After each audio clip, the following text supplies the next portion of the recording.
Hello les amis, j'espère que vous allez bien et je vous retrouve aujourd'hui pour une vidéo un peu particulière. C'est un sujet sur lequel vous m'avez pas mal questionné et je me suis dit que ça était intéressant de vous faire une vidéo dessus. Donc aujourd'hui on va parler de service presse. Donc qu'est-ce que c'est, comment vous pouvez en obtenir, comment est-ce que j'ai commencé, toutes ces choses là. Je vais essayer d'un peu vous parler de cela. Alors après, je vais pas vous faire une définition de tout, je vais vraiment vous donner, vous expliquer comment pour moi ça s'est déroulé et vous donner quelques petites astuces. Et je me suis dit que du moment qu'on parlait de service presse, c'était peut-être aussi bien de vous parler de la manière dont je note mes livres, que ça pourrait être aussi intéressant pour vous de voir mon système de notation et de vous expliquer pourquoi je fais ça, etc. Donc c'est parti, je vais vous expliquer tout cela. Donc comme dit, moi je vais vraiment me baser sur mon parcours personnel. Déjà pour commencer, qu'est-ce qu'un service presse?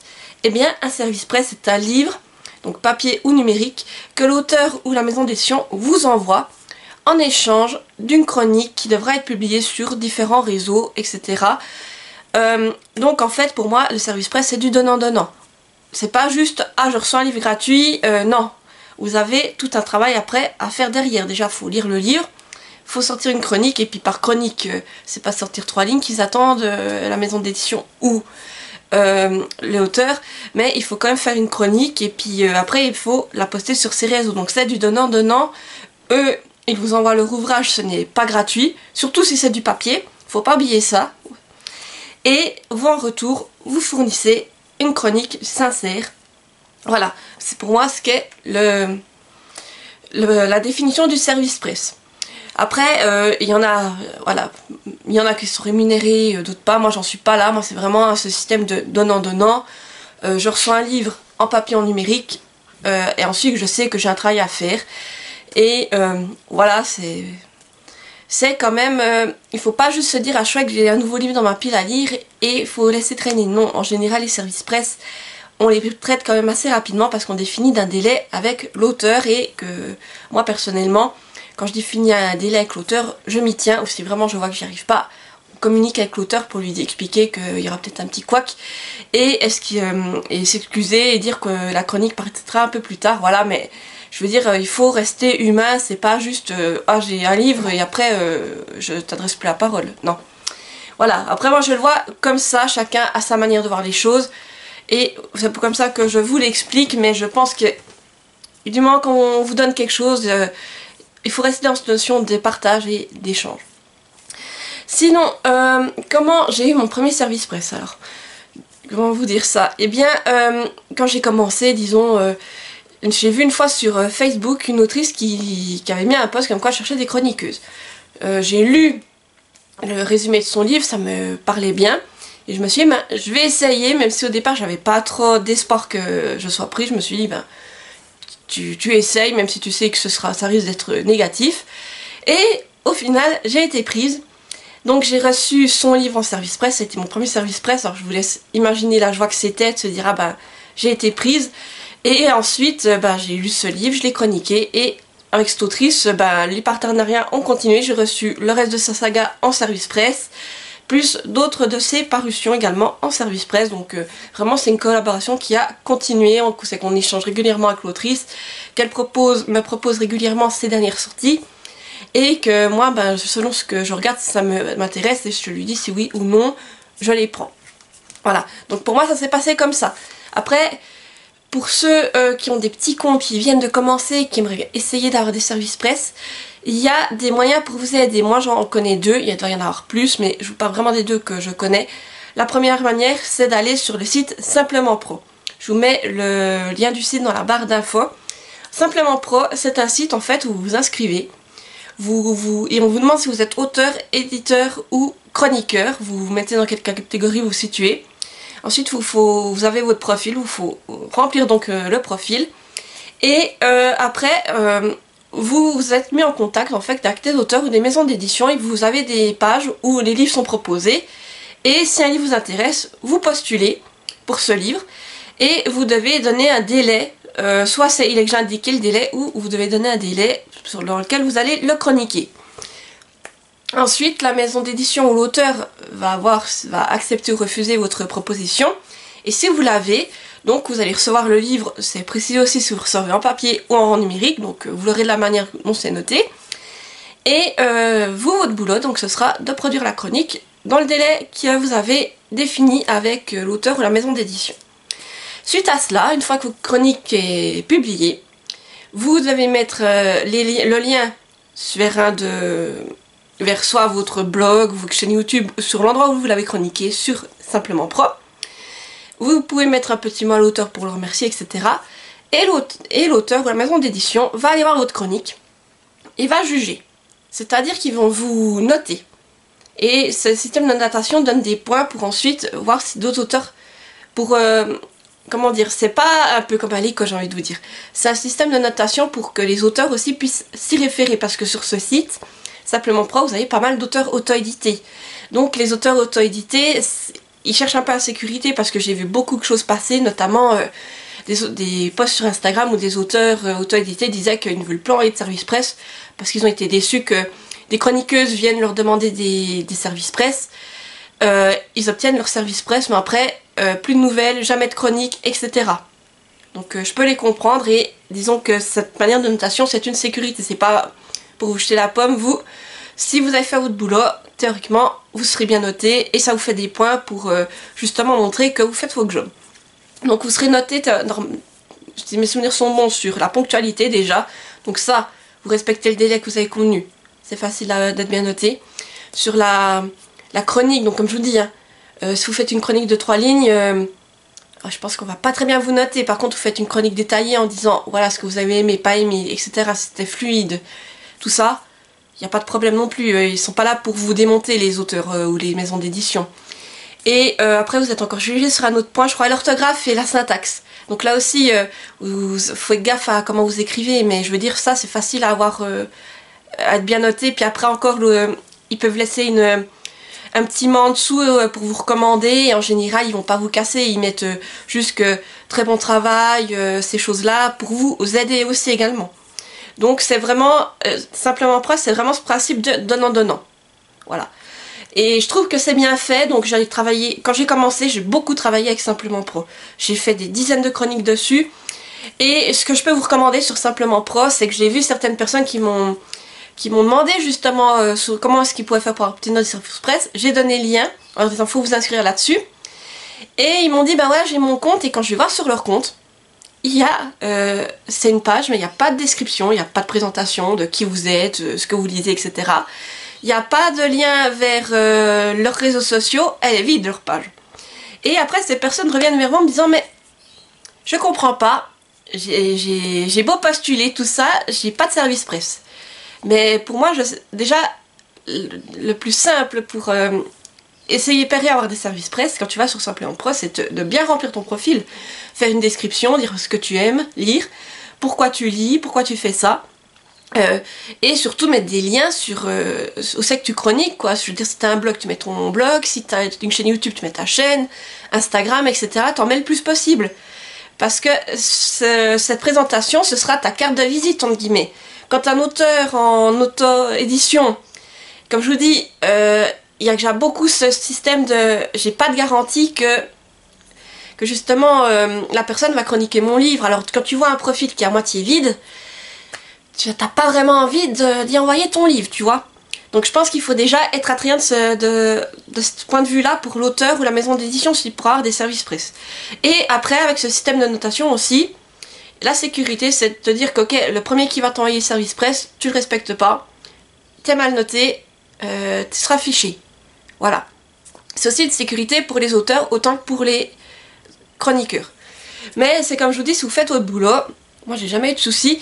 Après, tout ce que je pourrais reprocher à Simplement Pro, c'est qu'on va dire que moi je me suis souvent retrouvée dans le cas où c'est que j'ai fait des chroniques, donc j'ai tout fait ma chronique, j'ai respecté mon délai, et que par derrière en fait j'attendais ma note pour pouvoir augmenter mes points justement sur Simplement Pro, et j'ai eu pas mal d'auteurs, voire même de maisons d'édition qui ne finissent pas leur part de contrat et qui ne me mettent pas de note. Donc c'est à dire qu'au bout de tant de temps, si vous n'êtes pas noté, c'est un petit robot qui vous met le bon partout et ça vous fait quand même moins de points, puis qui met que ce retour a été fait par un petit robot.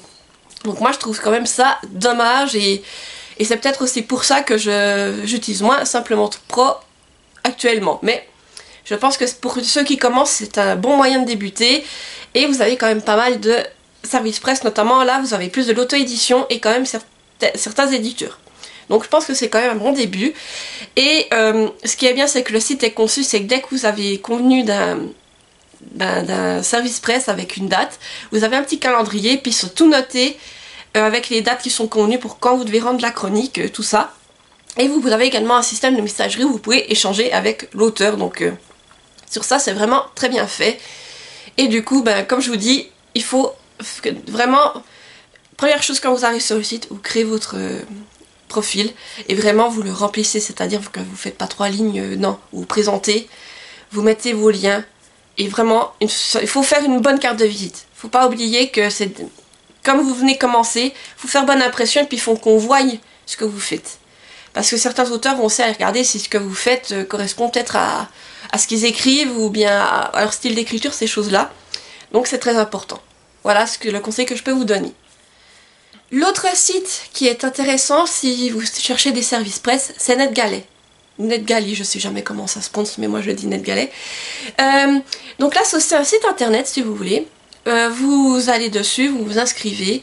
Pareil, vous avez un profil à créer. Donc là, pareil, c'est très important. Vous remplissez votre profil. Vous mettez les liens vers vos différentes pages, chaînes, etc. Mais vous faites ça correctement parce que c'est votre carte de visite là également. C'est le même principe. Donc NetGalley, par contre là, c'est des maisons d'édition. Ça peut en avoir des plus petites, des grosses maisons d'édition. Et tous les temps de temps, ces maisons d'édition vont vous proposer un catalogue. Et vous pouvez aller voir les catalogues, et s'il y a des livres qui vous intéressent, postulez également pour le livre. Là, après, c'est l'éditeur qui va décider si oui ou non vous recevez le service presse. Et si vous le recevez, vous recevez un mail, c'est que ça vous dit voilà, votre demande a été acceptée. Et après vous pouvez avoir un mot de l'éditeur qui vous dit voilà, nous souhaiterions que ce livre soit chroniqué dans un délai de 2 mois après sa réception, etc. Ou bien certains vous demandent si c'est possible de mettre la vie sur Amazon, etc. Donc en général, quand vous recevez ça, vous le notez et vous faites ce que l'éditeur vous demande. C'est pas vraiment des grosses conditions, hein. Et surtout au niveau délai, 2 mois, c'est quand même assez large, donc vous faites en sorte de respecter cela. Alors comme je vous dis, après vous recevez le service presse, vous faites votre chronique, et quand c'est fait, pareil, vous avez le livre qui vient dans votre bibliothèque NetGalley, et là vous allez dessus, vous mettez que vous l'avez terminé, vous devez noter.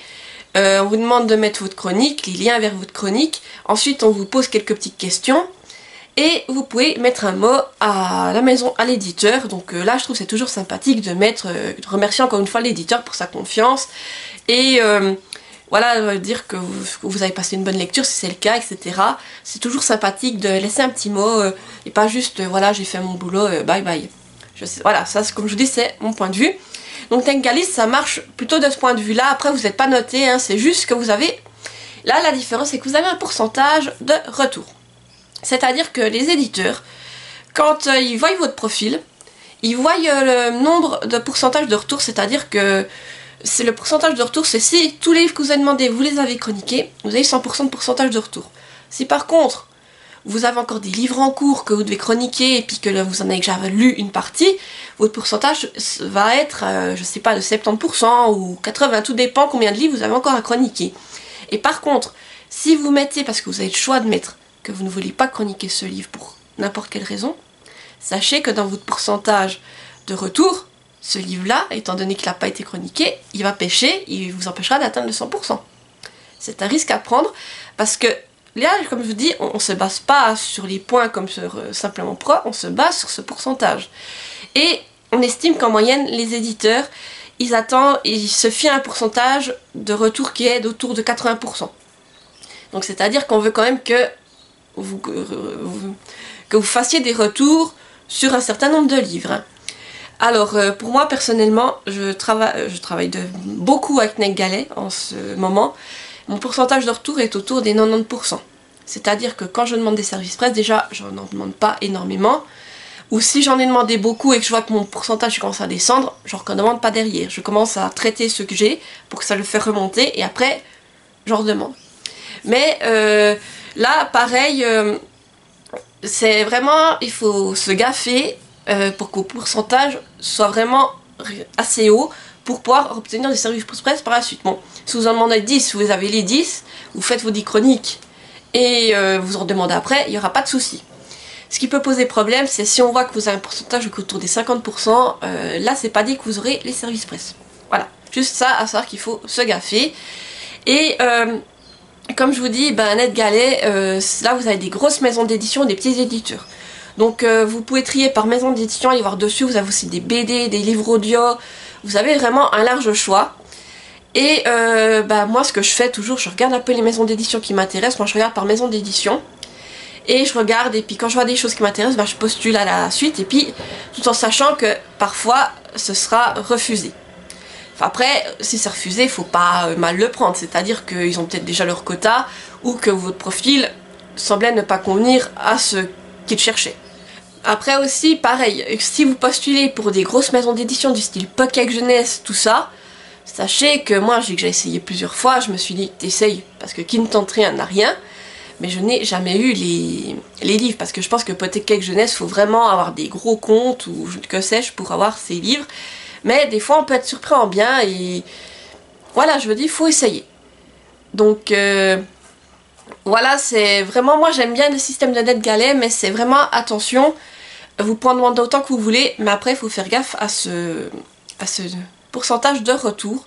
Parce que c'est sur ça qu'on vous note. Et puis comme je vous dis, pareil, les petites maisons d'édition, moi en tout cas, chaque fois que j'ai demandé quelque chose, je l'ai obtenu. Donc vraiment, c'est comme je vous dis, ce que je pense qui est important, c'est votre carte de visite. Donc votre profil, vraiment bien noter les infos. Et après pareil, si vous commencez avec une maison d'édition qui sont satisfaits de ce que vous faites, en général, les autres services presse de leur part, vous les avez sans problème. C'est vraiment, il faut un peu se faire connaître au début, et une fois que si on voit que vous faites le job, il n'y a pas de souci. En tout cas, moi je l'ai toujours vécu comme ça. Et puis voilà, donc pour les services presse, je vous ai présenté 2 sites. Moi je pense que c'est les principaux que j'utilise, sont simplement propres, peut-être un peu moins en ce moment que NetGalley. NetGalley, il y a beaucoup de sorties qui m'ont intéressé cette année, donc j'ai travaillé beaucoup avec eux. Encore juste un élément contre lequel j'aimerais vous mettre en garde, c'est quand vous recevez des services presse, vous êtes vraiment heureux, ça veut dire que on valide vos chroniques, qu'on vous fait confiance, tout ça, et c'est vraiment un super moment. Et vous pouvez tomber en fait dans l'euphorie des services presse, c'est-à-dire que si après, par la suite, on vous en propose d'autres, vous risquez de les accepter pour rester là-dedans, et quitte à accepter même des choses qui ne vous font pas plus envie que ça. Et tous ces services presse que vous prenez, il ne faut pas oublier qu'à un moment donné, il va falloir les lire et les chroniquer. Moi, c'est ce qui m'est arrivé à un moment donné. Alors, pas au début, mais je dirais plus tard, c'est que j'ai commencé à avoir beaucoup de demandes à la suite et j'étais tellement ravie de me dire « Ah, mais il y a tous ces gens qui me font confiance, tout ça », que j'acceptais. Et je me retrouvais avec une dizaine de services presse et après, je me disais « Mais ouais, maintenant, il faut les lire. » Et quand tu lis que du service presse à la suite, disons que le risque, c'est qu'au bout d'un moment, t'es plus dans ton plaisir de lire et c'est dommage. Il faut pas oublier que tu fais ça pour le plaisir et que justement, il faut quand même que tu aies du temps pour tes lectures perso. Un service presse de temps en temps, c'est bien. Mais que tu as un service presse égale ce travail à fournir derrière, que tu dois le lire rapidement, le chroniquer, etc. etc. que ça n'est pas le cas avec des lectures perso. Donc moi c'est ce qui m'est arrivé, et puis disons le fait aussi de pas vraiment, je recevais des demandes de service presse qui étaient peut-être pas forcément mon style, et de les accepter, et tu te retrouves avec un livre, au final tu te dis ah ouais c'est pas mon genre, tout ça, mais je les ai quand même lus, hein, et j'ai fait des avis dessus, mais c'est vrai que j'aurais peut-être pas demandé ça, donc au fil du temps, faut quand même être organisé et bien sélectionner ses services presse, c'est-à-dire que moi maintenant, j'essaye toujours d'en prendre moins, même si je dis que j'en prends moins, mais c'est pas vrai. Mais je m'organise de manière à me dire, ben voilà, je regarde, j'ai un planning. J'ai des plannings par mois. Si je vois que tel mois j'en ai que j'attends, il y a un auteur qui va me poser un service presse qui me tente. Mais vraiment, vraiment.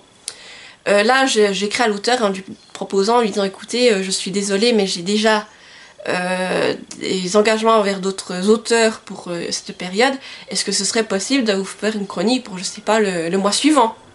Et là, en général, les auteurs vous acceptent. Mais c'est une question d'organisation. Moi, je suis organisée au mois. Voilà, je suis désolée, j'ai dû couper. Il est venu le facteur et comme d'habitude, Benji n'arrive pas à se tenir quand le facteur est là. Donc voilà, j'ai dû vite couper. Où c'est que j'en étais? Oui, je vous disais donc que pour un service presse, il faut être... Oh, pour les services presse, il faut être organisé. C'est-à-dire que moi, je m'organise au mois. J'en prends tant par mois étant donné ma capacité de lecture.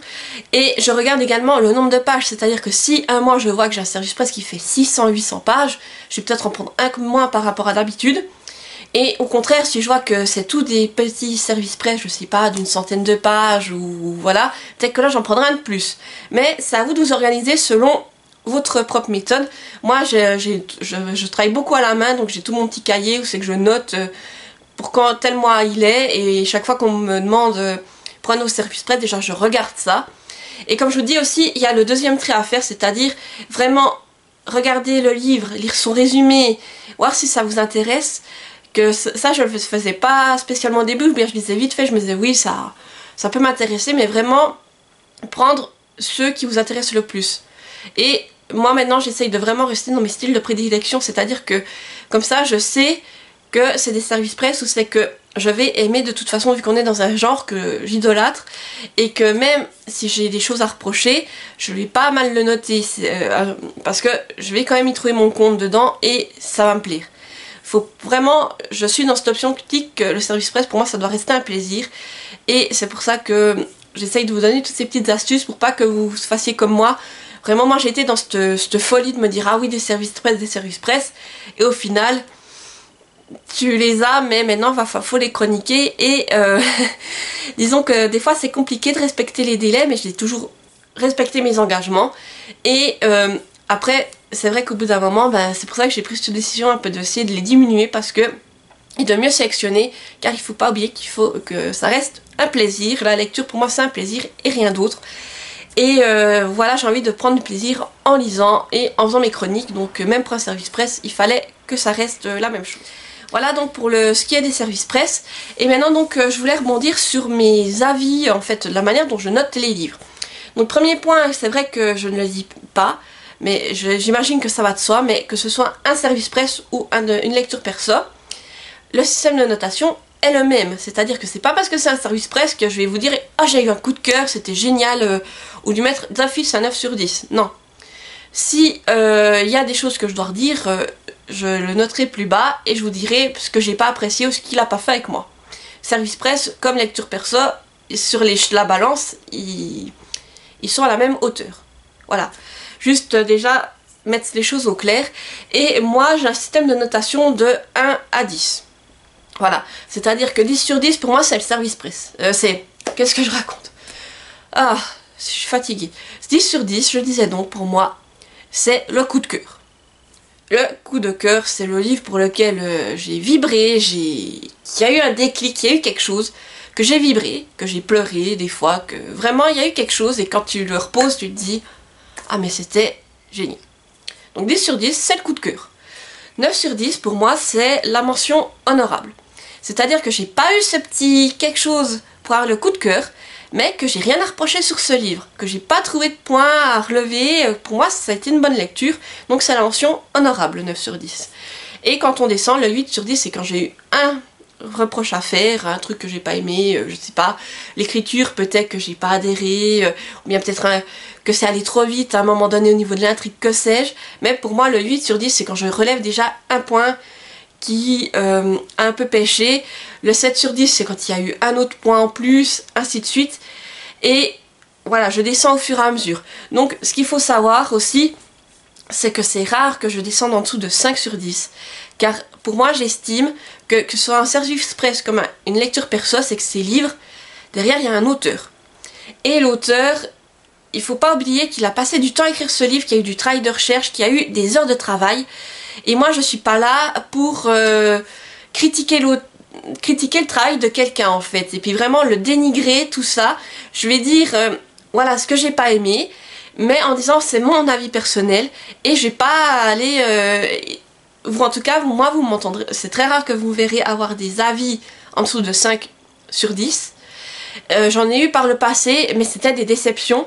Et maintenant, je vais être claire, depuis cette année, j'ai décidé d'appliquer le principe que si au bout d'un moment je vois que la lecture elle passe pas, je l'abandonne, il n'y aura pas de notes. Et je viendrai vous en parler en disant voilà, je l'ai pas jusqu'au bout, mais moi je l'ai abandonné pour telle raison, ça l'a pas fait. Et voilà, si ça peut le faire avec d'autres personnes, mais pas avec moi. Mais vous n'aurez pas de notes là-dessus. Et puis disons que ça m'évitera aussi que l'année passée, ce qui m'était arrivé, c'est que j'avais beaucoup de mauvaises lectures qui se sont enchaînées. Et ces mauvaises lectures, tout à la suite, ça m'a provoqué une panne de lecture. Et puis là, je vois que justement, quand j'enchaîne les livres qui me plaisent, eh bien, ça va très bien au niveau de mon rythme de lecture, voire même, il s'accélère. Que si j'ai eu à un moment donné cette année un livre que ça passait pas, je voyais que je le traînais. Et au bout d'un moment, je me suis dit, bon bah, tu abandonnes. J'en vous en ai parlé, j'ai donné des ce que j'avais pas aimé, mais que j'ai dit que ça peut avoir du potentiel pour d'autres choses, pour d'autres personnes qui aimaient ça. Et ça s'est arrêté là, et je pense que je vais continuer comme ça, donc probablement j'en ai pas eu d'autres des déceptions. Mais c'est pour ça que ce système de notation, alors je vais rester plus dans le haut, parce que comme je vous dis, pour moi il y a le respect du travail de l'auteur. Je me vois pas aller casser un auteur sur toute son œuvre. C'est un travail, il y a eu des heures de travail dessus, et moi en tant que chroniqueuse, c'est pas mon boulot de déglinguer les auteurs. Non, je suis pas là pour ça. J'ai vu des chroniqueuses qui le font, et franchement moi je fais des sauts quand j'entends certaines choses. Quand j'entends des chroniqueuses dire, elle vous tient le livre comme ça et vous dire ah c'était nul à chier, et elle le repose, moi je fais des sauts en me disant mais le respect, déjà juste le respect vis-à-vis de l'auteur, je fais des sauts. Surtout que on vous dit juste c'est nul à chier, on vous en dit pas plus, voilà, au revoir. Moi ça m'énerve. Parce que c'est du non-respect je trouve envers l'auteur, envers toutes les personnes qui ont sorti ce livre, parce qu'il y a une équipe derrière. Moi, même si j'ai pas aimé, je vais jamais vous dire c'est nul à chier. Parce que il y a le respect de la personne. Et moi c'est ce que j'estime en tout cas, c'est qu'il y a du respect à avoir vers l'auteur, même si vous le connaissez pas, même si c'est vous qui avez acheté le livre, il y a une personne derrière qui a fait du travail, donc c'est craché dessus en fait, pour moi. Et moi je suis pas là pour ça. Donc moi si vraiment j'ai pas aimé, je vais l'aborder, mais en vous disant voilà j'ai pas apprécié, et vous dire bah pour moi c'est ça qui a péché, c'est ça qui a péché, je vais vous expliquer déjà pourquoi. Et je vais pas aller descendre l'auteur, mon but c'est pas d'aller lui taper dessus pour l'enfoncer, non. Moi je fais pas ce job, ou c'est pas, je suis pas chroniqueuse pour ça, parce que dire que c'est un job, oui, c'est un job mais de plaisir. Et je fais pas ça pour ça.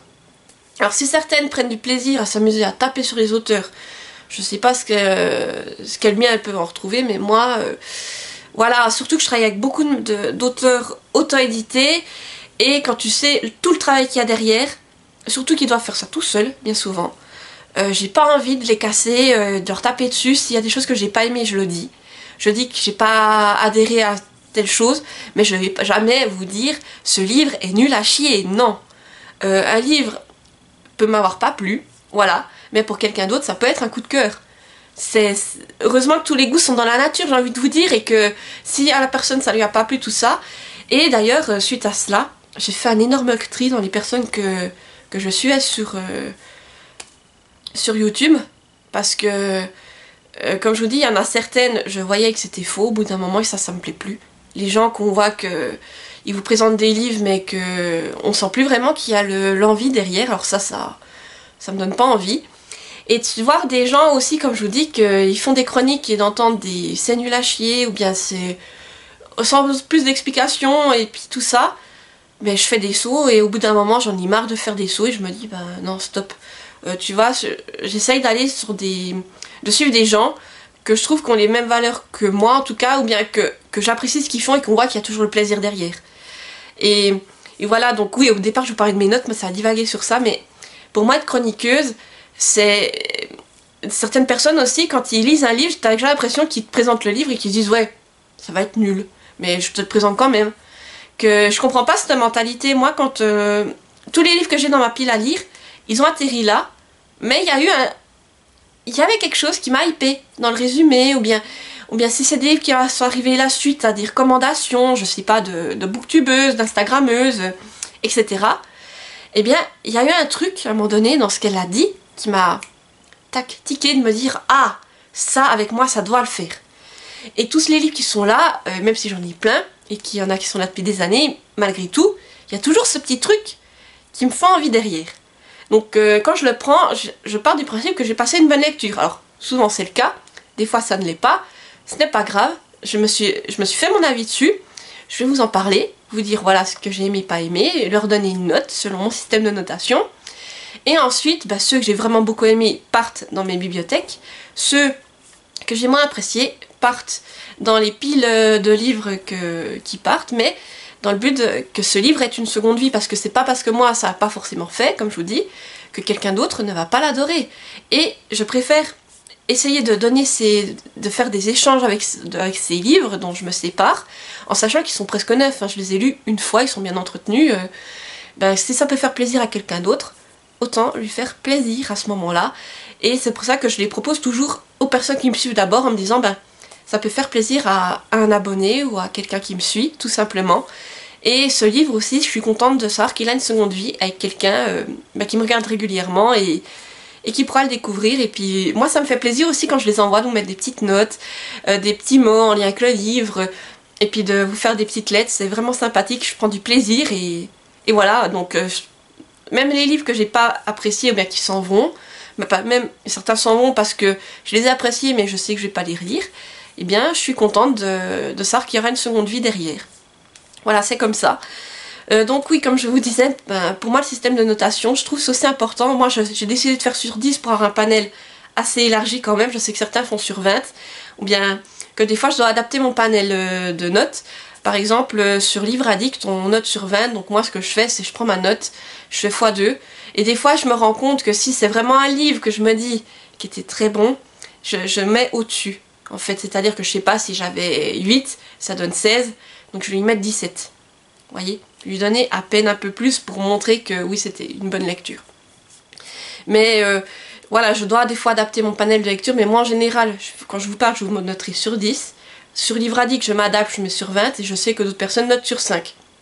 Mais moi sur 10, ça me semblait être le bon palier, parce que quand même, je peux plus spécifier mes notes en disant, voilà, il y a le 10 qui est le coup de cœur, le 9, la mention honorable, et ensuite, quand on descend, c'est qu'il y a eu quelques petits défauts que j'ai relevés, mais que ça a quand même été des bonnes lectures, et au moment où c'est qu'on arrive à 5, c'est une lecture plutôt mitigée, et quand on passe en dessous du 5, là c'était des déceptions, et comme je vous dis, je pense qu'actuellement les déceptions vous n'en verrez plus parce que ce sera des abandons. Ou si vraiment je vais au bout, je mettrai déception, mais quand même je ne vais pas vous dire quand même que même si c'est une déception, que ce livre était nul à chier, je argumenterai en disant quand même les points que j'ai aimés et ce qui a pêché. Voilà. Je crois que j'ai un peu fait le tour à ce niveau-là. N'hésitez pas, si vous avez encore d'autres questions, à me les poser en commentaire. Ou sinon, j'essaierai peut-être de faire une autre vidéo, peut-être plus complète. Mais déjà là, je pense que j'ai fait assez le tour. J'espère que ça vous aura plu, vous aura amené des réponses. N'hésitez pas à me dire dans les commentaires ce que vous en avez pensé, si vous avez d'autres questions, comme je vous disais. Et puis, comme d'habitude, si vous êtes trop timide pour laisser un commentaire, mettez-moi juste un emoji, là, mettez-moi l'emoji, je sais pas... les petites étoiles, vous voyez, quand on note c'est des étoiles, mettez-moi un emoji étoile juste pour me dire que vous avez été là jusqu'au bout. Et comme d'habitude, n'hésitez pas à mettre un petit pouce en l'air pour me soutenir, activer la cloche pour ne pas rater mes prochaines vidéos et à vous abonner car ça fait toujours plaisir et ça me motive à chercher toujours de nouvelles vidéos à vous faire, de nouveaux contenus à vous proposer, tout ça, et puis ça en fait partie. C'est quelque chose que je me suis dit que ça pourrait vous intéresser et c'est aussi dans le but de vous aider pour ceux qui cherchent des services presse ou savoir comment je note. Voilà, je me suis dit que ça pourrait être une vidéo intéressante pour vous, j'espère que ça vous plaira. Et sur ce, je vous dis à bientôt pour une nouvelle vidéo et portez-vous bien. Bye bye.